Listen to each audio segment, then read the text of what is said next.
Good day, grade 12 learners. Today I am presenting Business Studies Paper 1 Overview. My name is Kayakazi Mkejima, who is a subject advisor for Business Studies. I will be taking you through the content that is covered for Paper 1. Remember, we have two main topics, that is the business environment and the business operations. Under the business environment, you have the impact of recent legislation, you have business strategies, you have the business sectors and their environments. Then with this one of business operations, you will be having your human resource function and also your quality of performance. Then with the business environment, as we all know that business environment is covered under question 2 and also question 4. And when you go to the essays, you will get question 5. Then when you come to the section B, you will have question 2 that will be covering those business environments. You will also have the section that is section C, where you will be having an essay on business environments. Can I take you through the structure of the paper?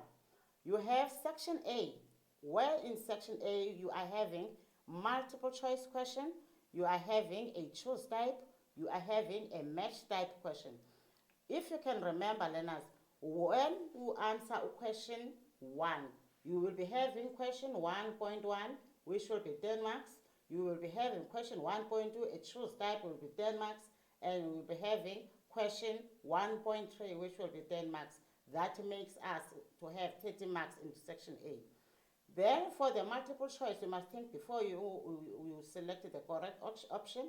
And also when you answer the choose type, make it a point that you write those words that are in the text box as they appear. Don't change them and write your own words, meaning that one is 30 marks. It covers both topics, that is the business environments and also the business operations. Then with this one, section B, you will be getting 3 questions, of which the question 2 is business environments, business operations. Then when it comes to question 4, we all know that business environments will be 20 marks, the business operations will be 20 marks. Then you are done with section B. Then when you check the section C, is a higher order question where you will be getting 40 marks each.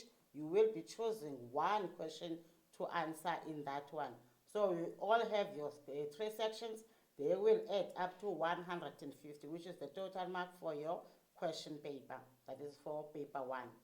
Then let's check the errors that you commit. There are errors and misconceptions when you answer the question. Don't answer the questions or don't give vague responses or incomplete responses. Remember, when you give a vague response, you get 1 mark. 1 mark when it is vague, then 2 marks, 2 full marks when we have a complete one. That is, we need to know that a vague response will disadvantage you, and also the what? The incomplete will disadvantage you. Then coming to the identification of concept. Remember, you need to identify a concept. When you identify a concept correctly, you will get the marks for the motivation. But when you are unable to identify, it means you will forfeit the marks for the motivation. You can't mark the motivation if the identification of that concept is incorrect. Then let's come to the application of some of the concepts. Some questions, they will require you to give the how part, how a business is doing something, how the concepts are applied. It means don't confuse that with the meaning. You cannot explain whilst the question is requiring you to give characteristics, to give the application, or don't give the advantages when the question is requiring the application. So you need to check that one. With the instructional verbs or the action verbs, remember an action verb, some of the easy questions, the lower order questions, they will say name. When they say name, it means when you say name, you will be given 1 mark for that one. You don't have to elaborate. And when they say explain, you need to elaborate because you will be getting 2 marks. And when they say suggest, it will be 2 marks. And 2 marks at the end, meaning that the suggest, it will be 2 marks at the end. With the explain, you will be marked for the first part of the sentence and also the last part of the sentence. When it is outlined, you will be given 2 marks at the end. So it depends on the question that you will be answering. Then we need to improve. How do we improve in section A? With section A, you are given 1.1 especially options. Read the options. You must read the options.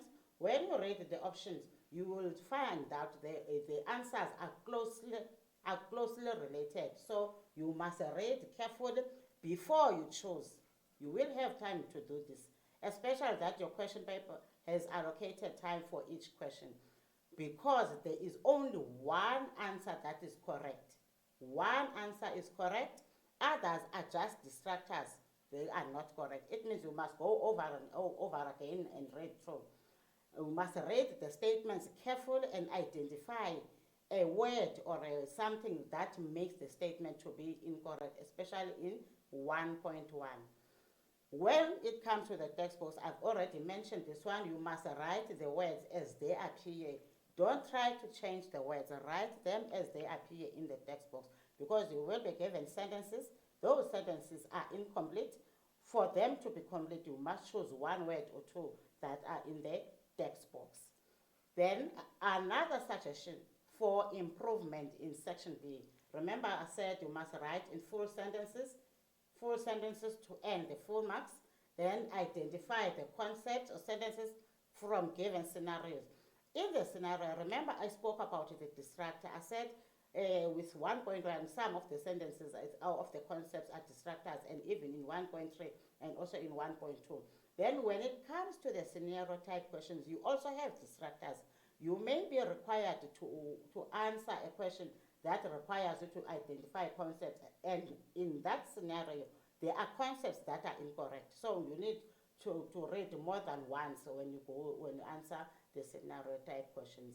This one, I think this one, with the quotations, when they ask you to quote, this one is a lower order question of 1 mark. You are quoting verbatim.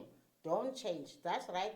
My advice is you must write from the beginning of the sentence until the end, so that you don't lose marks when you write incomplete quotations.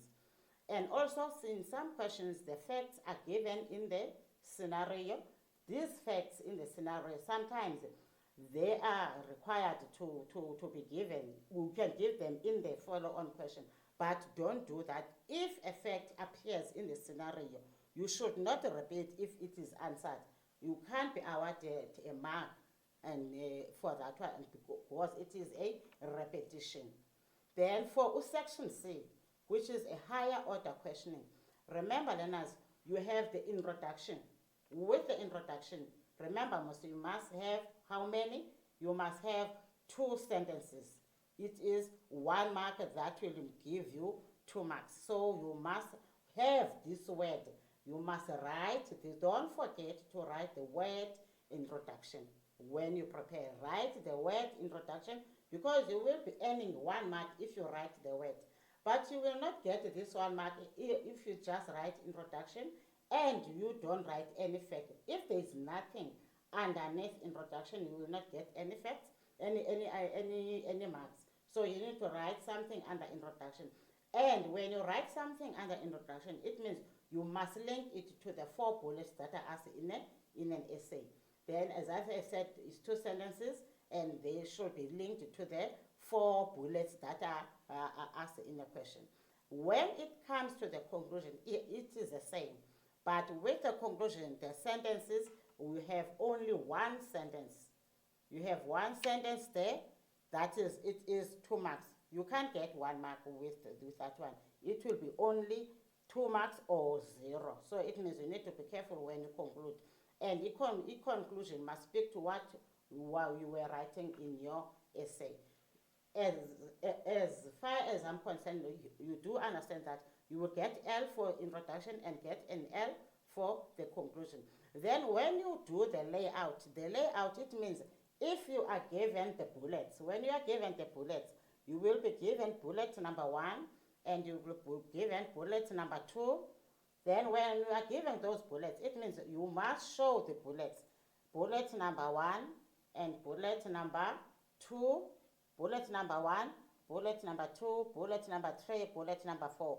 So you must write the bullets. Then you answer underneath. Then you will get an A. Then when your marks are above 16 marks, you will get another A. So that's how you answer the section C question, which is a higher order question. Then let's come to the first topic that is in paper 1, that is the legislation. I will just go through what are the requirements. You have the purpose. Remember, you have how many legislation we have acts, there are 8. In each of them, it means you must know the purpose of each act. It is important the purpose, just take maybe 3 points for each of the legislation. You discuss the impact. When you are required to discuss the impact, it means you must be giving the advantages or disadvantages. With this one, learners, don't write the advantage or disadvantage. Just write when they ask you the impact. Remember, impact is either advantage or disadvantage. Don't write the heading and say advantage, because sometimes you will make a mistake of writing an advantage under a disadvantage. So with this one, my advice is that do not indicate that I am writing the what? The advantage. Just zoom straight and write the what? The facts. Then with the rights of the LRA, you will be required maybe to recommend to businesses the right of the Labor Relations Act on employers and also on employees. Remember, it is saying on employers and employees, the rights of the Labor Relations Act on employers and employees. Then don't forget this one of the consumer rights. Consumer rights, according to the NCA, they are different because we have CPA and also NCA. You do have consumer rights for the National Credit Act and also for the Consumer Protection Act. Remember, when you spoke about the action verbs or the instructional verb, you can see this one. It's either this question of the rights, it will come recommending or outlining. Then this one of the national development strategies and the human resource development, that is the sector education and training authority. Training authorities. It will require you to explain. It's when you will be explaining. That is 2 marks. So that one is when you answer the legislation part of the question. Remember, I said this is question 2 and part of question 4 and also the question 5, which is the business environment. Then, continuing with the legislation, you have the role of the sitters, of which you need to discuss them. And this one, let's check this one of the how the sitters are funded. What you need to know, how the sitters are funded is not the role. How sitters are funded, you need to say that the sitters, they are funded by getting an amount of money from where, not the role. Don't give the role. You have the BEE pillars, you need to outline the BEE pillars, and with the BEE pillars, remember there are 5, they are no longer 7. There are 5 pillars now. Then with the penalties or consequences for non-compliance, for each act you must know so that you are able to discuss the penalties and also the consequences. You must also elaborate on the meaning of learnerships, the actions that are regarded as discriminatory. Learners, don't confuse this one. Sometimes you confuse this one. The penalties are not discriminatory actions. So you will start the discriminatory action separately, then the penalties, how businesses are penalized if they are not complying. Then the last one is where you will be recommending ways in which the business can or comply with the act, and also discuss the provisions of the Basic Conditions of Employment Act. with the Basic Conditions of Employment Act. Remember, there are those provisions that are the provisions like the leaves, those are the provisions, working hours provisions, child labor, those are the provisions under the Basic Conditions of Employment Act. Then let's check the strategies now, which is another topic that is in paper 1. You must be able to start with the strategic management process.